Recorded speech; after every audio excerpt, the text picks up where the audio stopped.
Aquino International Airport. Tinake over ng isang retired Air Force captain at isa pang aktibong opisyal kanina madaling araw. Pagkaraan ng ilang oras, patay sina dating Air Force Captain Pancilo Villaruel at Lieutenant Senior Grade Ricardo Catsillar. Isang sasakyang puno ng improvised explosives na recover sa isang gas station sa Parañaque. Pag-aari umano ito ni Lieutenant Catsillar. Eksklusibo ang panayam ni Arnold Clavio kay retired Captain Villaruel sa DZBB ilang oras bago siya mapatay. Pangulo Arroyo tiniyak na hindi kudeta ang naganap na krisis sa NAIA. At pamilya at malalapit na kaibigan ni Villaruel sumisigaw ng hustisya. Magandang gabi. Ako po si PR Kanghel at ito ang special edition ng GMA Flash Report.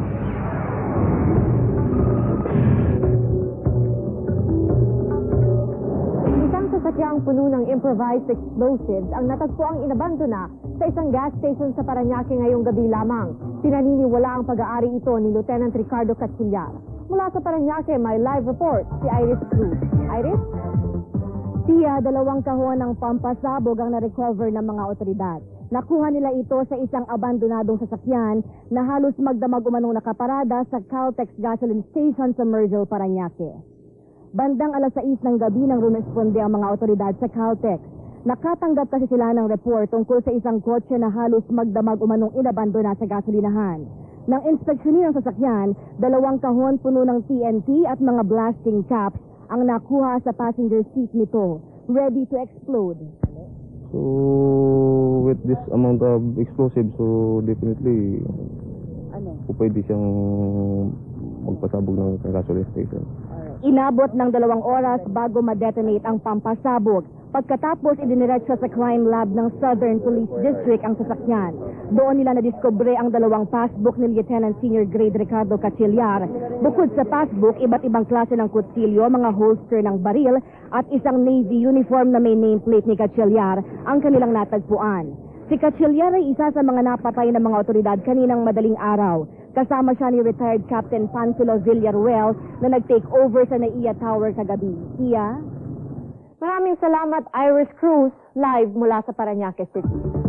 Nagimbalang lahat sa ginawang takeover ni retired Air Force Captain Pancilo Villaruel at Lieutenant Catsillar sa NAIA Control Tower 2 kanina madaling araw. Ngunit ang higit na makapigil hininga ay ang madugong katapusan ng krisis na ito. Ang buong pangyayari sa report ni Ivan Mayrina. Isang oras bago maghating gabi, pumasok si retired Air Force Captain Pancilo Villaruel at isa niyang kasamahan sa control tower ng Ninoy Aquino International Airport Terminal 2. Hindi sila sinata ng mga gwardya dahil kilala nila si Villaruel bilang dating hepe ng Air Transportation Office. Pawang armado raw si Villaruel at ang kanyang kasamahan na kinilalang si Ricardo Catsillar, isa raw opisyal ng militar. 12:30 na madaling araw, pinalabas ng 2 lahat ng mga civilian personnel sa NAIA 2. Nagkulong sila sa tore. Naghigay pa ng isa pang utos si Villaruel. Lahat ng mga eroplanong nakatakdang lalapag sa NAIA 2 ay dapat i-divert sa iba pang paliparan. Biglang nahintong operasyon sa Centennial Airport. Hindi pinayagang lumipad ang mga eroplano roon. Sinara ang mga ilaw sa runway. Isang eroplanong Philippine Airlines galing Vancouver, Canada ang na-divert sa Mactan Airport sa Cebu. 1:30 dumating ang mga tauhan ng Aviation Security Group. Pinaligiran nila ang control tower. Umwesto mga SWAT unit at mga sniper nila. Nagkaroon ng negosasyon para sa mapayapang pagresolba ang krisis. Bago mag-3 ng umaga, nakapanayam ni Arnold Clavio sa DZBB si Villaruel. Dito inilabas si Villaruel ang kanyang mga hinaing. Sawang-sawa na raw siya sa umano'y katiwalian sa gobyerno. Pero nilinaw niya na hindi ito bahagi ng isang kudeta. Habang kinakausap ng DZBB si Villaruel, ilang sunod-sunod na putok ang narinig sa paligid ng tore. Dito sa panayam ng DZBB, narinig ng marami ang mga huling sandali sa buhay ni Villaruel. Kaninong nagagaling yung putok, Colonel? Tinitira na kami dito. Hindi ko kayo bumabaril paano? Pagante, Colonel? Colonel? May dumadaing na yata eh. Colonel? Pare, Colonel kami dito. Colonel, Hello, John? Pinapatay kami dito, pare. John, gano ang sa NAIA sa... Di ba kayo gumaganti ng putok, John? Surrender na kami. Sumusurrender na naman. Mag-ano na kayo ng ano, Villarruel. Colonel. Nawawala si Colonel. Nilusod na bala ng SWAT team ang Torre. Ilang segundo lang, tapos na ang krisis. Sina Villarruel at Catalier parehong nasawi sa pag-atake ng SWAT team. Para sa special edition ng GMA Flash Report, Ivan Lerina nag-ulat. Pagkatapos ng krisis, agad na bumalik sa normalang operasyon sa NAIA. Pero ang pagpapatupad ng seguridad, mas lalong hinigpitan. May report si Rafi Tima. Ito ang eksenang inabutan namin pasado alas 2 ng madaling araw kanina sa NAIA Terminal 2. Ang malakas na pagsabog ang hudyat sa pagsalakay ng mga Special Operations Unit ng Aviation Security Group sa Control Tower. Sa lakas ng pagsabog, parang latang bumukas ang makapal na pinto ang bakal na siyang tanging daan papasok sa tower. Ilang minuto pang lumipas, sunod-sunod na putok ang aming narinig mula sa tore.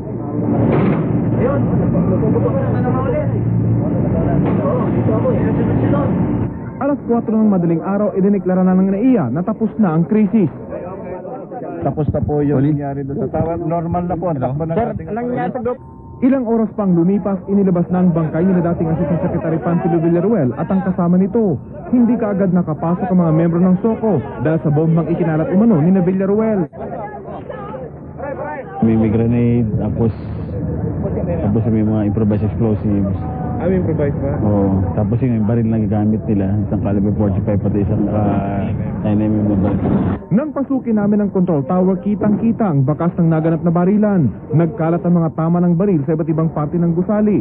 Mapalad namang hindi nadamay ang mga mamahaling kagamitan sa control tower. Kagad nilinis sa mga nagkalat na dugo para magamit na ito. At sa kabila ng mga basag na salamin sa paligid ng control tower, sinimulan na itong gamitin kaninang hapon. Balik na rin sa normal ang operasyon sa buong airport, bagamat magpapatuloy ang pagpapatupad ng mahigpit na seguridad dito. Para sa special edition ng Flash Report, Rafi Tima, nag-uulat. Mananagot ang mga opisyal na nagpabaya sa seguridad sa Ninoy Aquino International Airport matapos panandaliang ma-takeover ang isa sa mga control tower nito. Nangako si Department of Transportation and Communications Secretary Leandro Mendoza ng isang masusing investigasyon sa naturang insidente. Wala rin daw silang sasantuhin sa investigasyon. Aminado kasi si Mendoza na nagkaroon ng tinatawag na breach of security sa control tower ng NAIA. Bagamat dating hepe ng Air Transportation Office o ATO, si dating Air Force Captain Panfilo Villarruel, hindi daw siya basta lang dapat na pinapasok ng control tower. Isa si Pangulong Arroyo sa mga nabigla sa nangyari kanina sa NAIA. Kilala niya kasi at itinuturing na kaibigan si retired Captain Villarruel. Ayon sa Pangulo, nagulat siya nang sinabi ni Villarruel na ang mga umano'y katiwalian sa kanyang administrasyon ang dahilan kung bakit niya inukupa ang tore ng NAIA. Pero ayon sa Pangulo, personal ang mga dahilan ni Villarruel sa kanyang ginawa at hindi maaaring ituring na kudeta. Wala raw kasing namanmana ng intelligence community na unauthorized movement sa loob ng militar. Isolated case lamang daw ang ginawa ni Villarruel. Kasabay nito, pinapurihan ng Pangulo ang anyay mabilis na pagresponde ng aviation security sa naturang insidente. I commend the swift and decisive response of our aviation security units to this incident. They acted firmly. They acted under firmly established contingency plans and procedures to protect our national security. Sino nga ba si retired Captain Panfilo Villarruel? Ipinanganak na Panfilo Vergara Villarruel, tubong Gumaca, Quezon. Graduate siya ng Philippine Air Force Batch 61. Simula pa lang kinakitaan na siya ng husay sa pagiging piloto. Naging hepe ng Air Transportation Office noong administrasyon ni dating Pangulong Fidel Ramos. Sa mga panahon na ito niya dinisenyo ang ipinagmamalaki niyang Hummingbird helicopter. Ayon sa kanyang pamilya, kahit na hindi pinansin ng pamahalaan noon ang disenyo niyang ito, hindi pa rin siya pumayag na kunin ang alok ng bansang Malaysia na bilhin ito. Bukod sa pagiging ATO chief, naging presidente rin siya ng National ROTC Alumni Association. Likas na makabayan at mapagkawang gawa raw si Villarruel. Iniwan niya ang asawang si Marite at 6 na anak sa edad na 62. Pamilya ni Villarruel humihingi ng katarungan. Yan at iba pang mga balita sa pagbabalik ng special edition ng GMA Flash Report.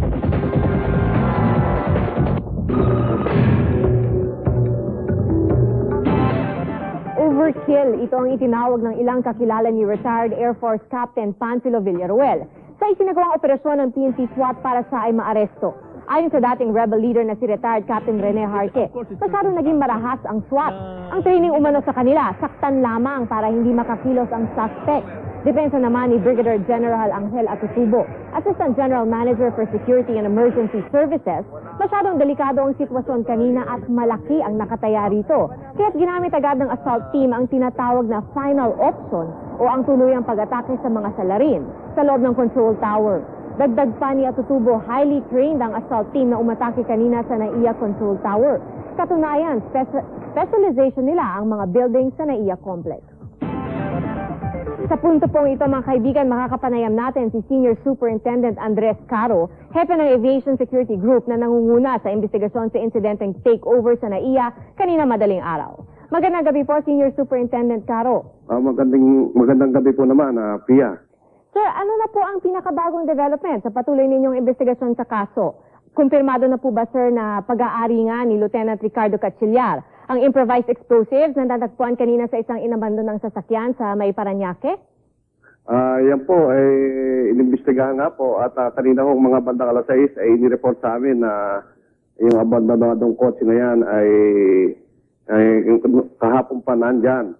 Actually ganito po ang nangyaring background yan. Yung pong driver nila late Colonel Villaruel na isang nagngangang Danilo Salban ay inimbestigahan po namin kaninang umaga. Siya po yung actually yung sinasabing pangatlong tao na kasama nila diyan sa siege sa tower.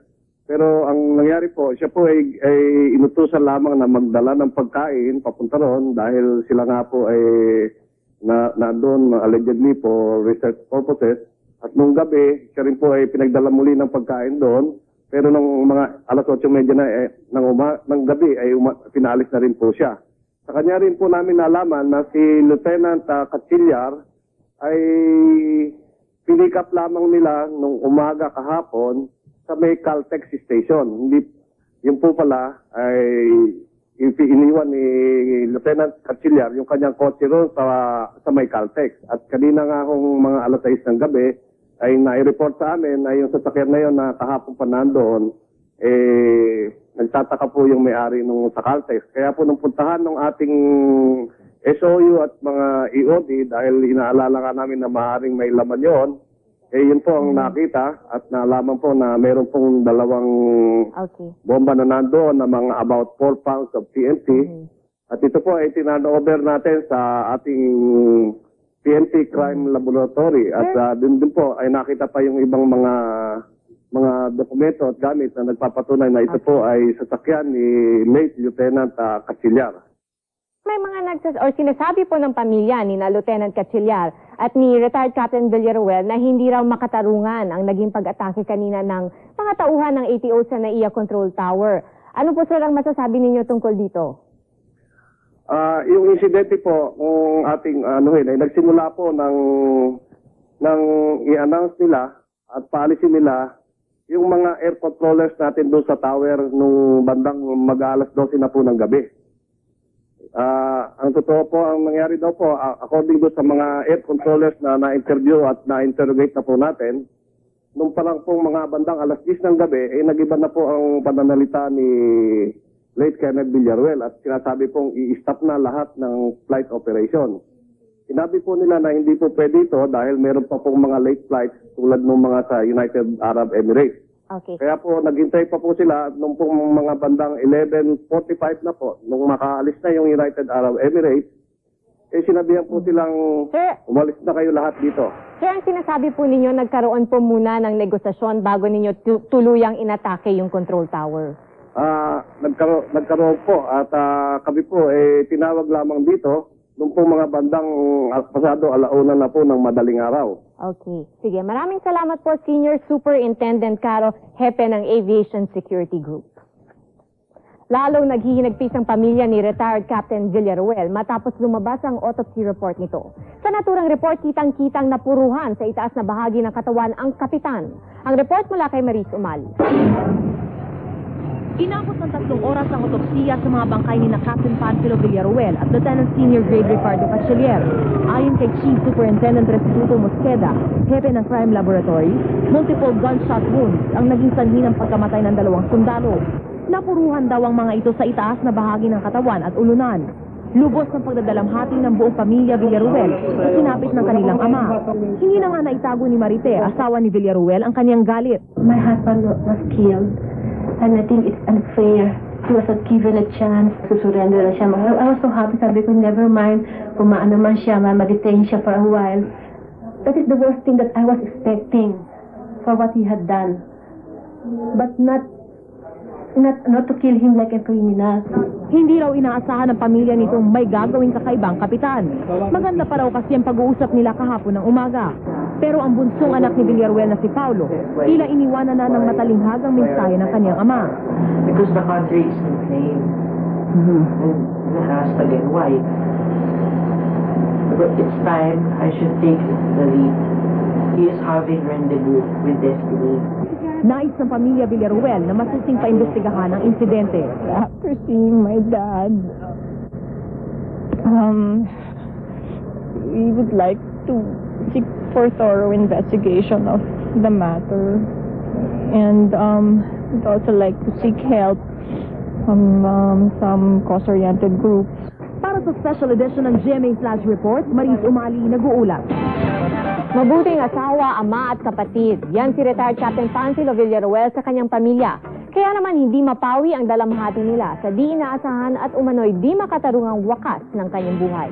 Nasa bahay ng pamilya Villaruel sa Merville, Parañaque ngayon, si Ruth Cabal, kung saan nakaburol ang nasirang kapitan. Ruth? Pia, sa mga oras na ito, isa-isa na ang nagsisidatingan ng ilan sa mga kaanak at kaibigan nitong si retired Captain Panfilo Villaruel dito sa Paz Funeral Home sa Parañaque. Alas 10 ngayong gabi na ilabas sa viewing room ang nakasaradong ataol ni Captain Villaruel.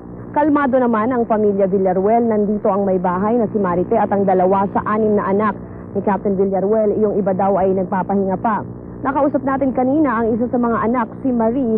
Hindi niya mapigilang mailabas ang kanyang galit sa mga pangyayari. It's very hard to hear your dad die in the radio. Fighting for his country. Pia, nandito na rin ang ilan sa mga dating kasamahan ni Captain Villaruel mula sa Philippine Air Force at sa Air Transportation Office. Ayon nga sa kanila, kilalang maprinsipyong tao ito si Captain Villaruel at very passionate daw siya pagdating sa usapin tungkol sa sitwasyon dito sa bansa. This is not a personal motive that he did this. This is a national motive. Pia, kasama natin sa mga oras na ito ang may bahay ni Captain Villaruel, si Mrs. Marite Villaruel. Ma'am, kanina po kinumpirma po sa atin ni Colonel Caro na nagkaroon daw po ng negosasyon. Was there an effort on their part na kontakin po ang pamilya? Wala po. Tungkol doon kay Colonel Caro, wala ho silang tinawagan isa sa aming mga anak. Ang nagpunta lang po sa amin ay yung security ng intelligence ng Air Force na para dalhin ako doon para pakiusapan, but it was too late because doon at that time doon nangyari na yung pagbaril sa asawa ko. Pia? Mrs. Villaruel, magandang gabi po. Ma'am, una-una po nakikiramay po kami sa inyong pamilya. Pero ma'am, inamin po kanina mismo ni Pangulong Arroyo na malapit siya sa inyong pamilya. Pagkatapos po ng nangyaring ito, ano po ang mensaheng nais niyong iparating sa kanya? Ang mensahe ko lang pong gusto iparating sa ating Pangulo na ako po ang pamilya ko, lahat ng aking mga kamag-anak ay humihingi ng katarungan, justice, sa pagkamatay ng aking asawa. Kasi po, ang pagkamatay niya ay parang isang kriminal. Hindi naman lahat po na nagsasabi mga kaibigan niya, kahit po yung hindi niya mga kaibigan, siya isang mabuting tao. Siya hindi mamamatay tao, hindi siya terrorist, hindi siya nag-stage ng coup.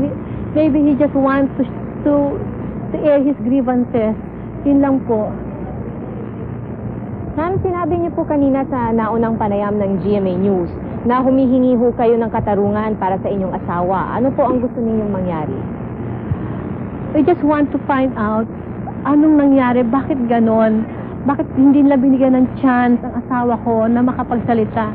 Normally, hindi ba sa mga ganyan na there would be a time na bigyan ng chance ang tao makapagsabi anong kanyang intention talaga. And my husband is a very he could understand.